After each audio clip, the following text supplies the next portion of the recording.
보청기를 처음 알아보실 때 아무래도 정보가 없다 보니 전화 문의 중에 가장 많이 물어보시는 질문이 있습니다. 요즘 소리가 잘 안 들리는데 내가 보청기를 해야 할까요? 라는 질문인데요. 사실 전화상으로는 이제 그 자리에서 정확한 답변을 드리는 것이 무척 어렵습니다. 구체적인 청력검사 결과를 알지 못한 채로는 확실한 대답을 해드리기가 좀 어렵기 때문이죠. 때문에 우선 센터에 내원을 해주시거나 이비인후과에 방문을 하셔서 청력검사부터 해보시는 것을 권장드린다고 설명을 해드리고 있습니다. 청력검사를 통해서 현재 나의 청력을 정확히 아는 것이 보청기를 맞추는 첫 걸음이고, 난청이 아니더라도 정기적인 청력검사를 하는 것이 나의 청력을 관리하는 가장 쉽고 빠른 방법이기 때문이죠. 청력검사를 받으시게 되면 그에 따른 결과에 대한 설명도 들으실 텐데요. 보청기 센터에서는 20에서 30분 정도 자세하게 설명을 들으실 수 있지만 이비인후과나 대학병원에서는 시간상의 여유가 좀 없다 보니까 자세한 상담까지는 못 받으시는 경우도 있고, 설령 상담을 받으셨다 하더라도 시간이 지나면서 내 청력이 어느 정도였는지를 잊어버리시는 경우가 많게 되겠죠. 따라서 이번 영상에서는 청력 검사 결과지를 받았을 때 어떻게 그것을 해석해야 되는지, 그리고 이 결과를 봄으로써 내가 보청기를 하는 것이 맞는지 적합한지 이것을 파악하실 수 있게끔 간단하게 설명드리는 시간을 가져보도록 하겠습니다. 먼저 청력검사의 종류와 방식에 대해서 간단히 설명을 해드릴 텐데요. 처음에 받게 되는 검사는 수능 청력 검사라는 것을 이제 진행하게 됩니다. 조용한 방음 부스에 들어가셔서 헤드셋을 착용 후 삐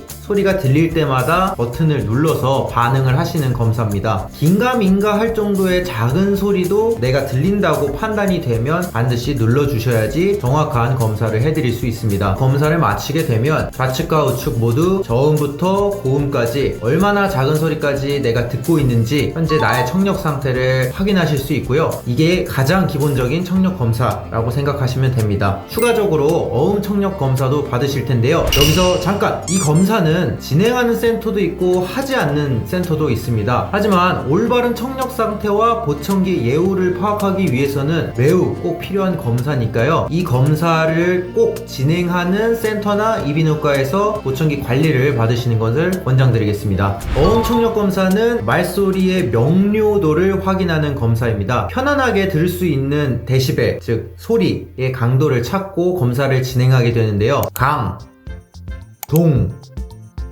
파 등의 이름저 단어를 듣고 들리는 대로 따라서 말씀해 주시면 되는 검사입니다. 간혹 내가 잘못 말할까봐 걱정을 하시면서 대답을 잘 하지 못하는 분들도 계십니다. 틀려도 괜찮습니다. 자신있게 들리는 대로 말씀을 해주시면 되고요. 어떻게 듣고 계신지 확인을 해야 보청기로 소리 조절을 할 때에도 정확하게 조절을 해드릴 수 있습니다. 이 검사를 통해 현재 어음 분별력 상태를 확인할 수 있고, 이는 실질적인 보청기의 만족도와 직결되는 매우 중요한 지표로 볼 수 있습니다. 다음은 청력에 따라서 난청이 어떻게 분류되는지 보도록 하겠습니다. 0에서 20dB은 정상 청력 범위, 21에서 40dB은 경도 난청, 41에서 55dB은 중도 난청, 56에서 70dB은 중고도 난청, 70에서 90dB은 고도 난청, 91dB 이상은 심도 난청이나 농 수준으로 분류를 할 수 있습니다. 그렇다면 나의 청력이 현재 어떤 수준인지 직접 알아볼 수 있어야겠죠. 과거에 검사를 받으셨던 내용을 가지고 있으시면 영상을 보시면서 비교를 해보시면 좋을 것 같습니다. 예시를 보면서 좀 설명을 드리도록 할게요. 우선 자신의 청력은 청력도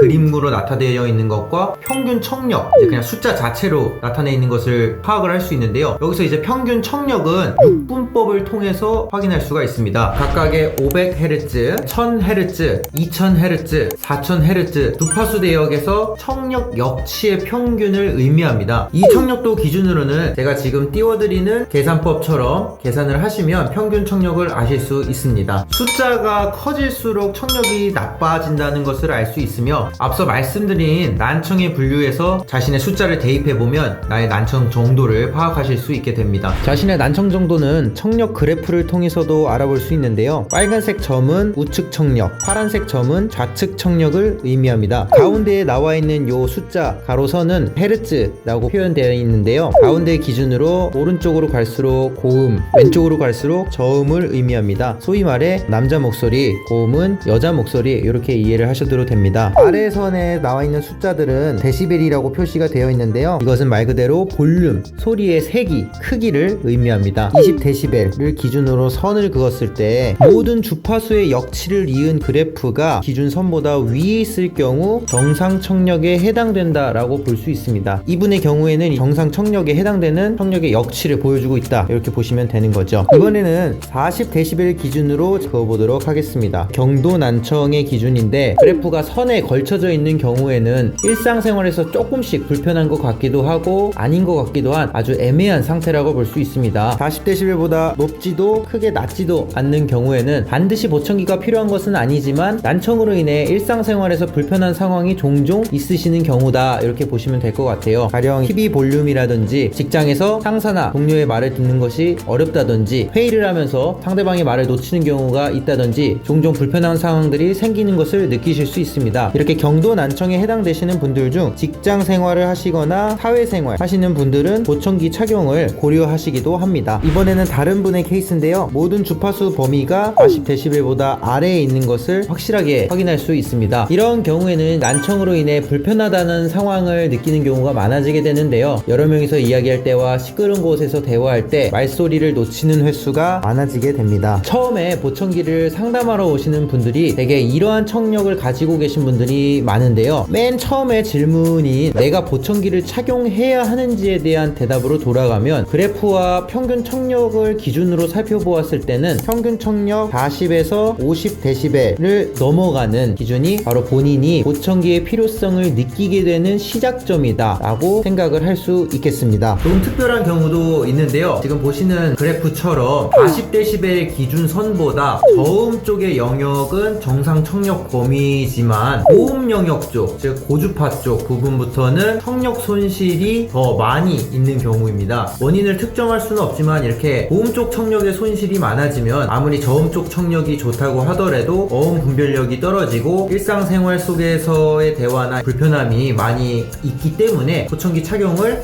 이러한 경우에도 좀 추천드리고 있습니다. 이러한 지표적인 기준 이전에 보청기를 해야 할지 말아야 할지 따지는 것 중에 가장 중요한 것은 아무래도 착용자 본인의 의지라고 볼 수 있습니다. 내가 생활하면서 불편함을 느끼고 착용하고자 하는 마음이 어느 정도 있어야지만 보청기를 권장드릴 수 있는데요. 아무리 보호자나 가족분이 추천을 해드려도 자신이 착용하길 원하지 않는다면 보청기는 도움이 아니라 짐만 될 뿐입니다. 따라서 반드시 착용 의지가 있으시고 평균 청력이 40데시벨 이상으로 안 좋으신 분들에게 권장드리고 있습니다. 마지막으로 보청기를 착용하실 때 또 꼭 양쪽을 해야 되느냐 라고 여쭤보시는 분들이 많이 있는데요. 양쪽 청력이 비슷하시다면 당연히 양의 착용을 권장드리지만 경제적 이유나 적응에 대한 문제로 우선 한쪽만 착용을 원하신다면 어음 분별력이 좀 더 좋은 쪽에 착용을 하시는 것을 권장드리고 있습니다. 시간이 지나서 적응을 한 후에 한쪽을 추가하시거나 보청기 방향을 또 바꾸실 수도 있기 때문에 처음 결정하실 때 너무 크게 고민하지 않으셔도 됩니다. 이번 영상에서는 내가 보청기를 착용해야 하는지에 대한 기본적인 물음에 대해서 답변을 좀 해드려 보았는데요. 가장 중요한 청력 검사를 우선 받으신 후에 그 결과를 간단히 해석하는 방법까지 좀 알려드려 보았습니다. 일을 하면서 아무래도 제일 안타까운 경우는 난청을 알고 있었지만 수년 후에 늦게 오셔서 어음 변별 능력이 많이 저하된 분들입니다. 난청을 오랫동안 방치하게 되면 어음 변별 능력이 굉장히 저하가 많이 되는데요. 이 경우 보청기를 착용하더라도 효과를 크게 볼 수 없는 경우가 많습니다. 따라서 난청이 있다면 정기적인 관리가 필요하며 하루라도 젊을 때 보청기를 시작하는 것이 잘 적응하고 만족도도 더 높은 방법이라고 볼 수 있습니다. 미리 상담받기 전에 영상을 참고해 보시고 가신다면 청력 검사에 대한 이해도도 훨씬 더 높으실 거고 청력 상태에 대해서 더 자세히 들어보실 수 있을 겁니다. 영상을 보시는 한 분이라도 더 많은 도움이 되기를 바라면서 영상을 제작했고요. 궁금하신 점이 있으시면 댓글, 전화, 방문 등 언제든지 다양한 방법으로 문의를 주시면 감사하겠습니다. 긴 영상 시청해 주셔서 진심으로 감사합니다. 오늘도 좋은 하루 되시길 바라겠습니다.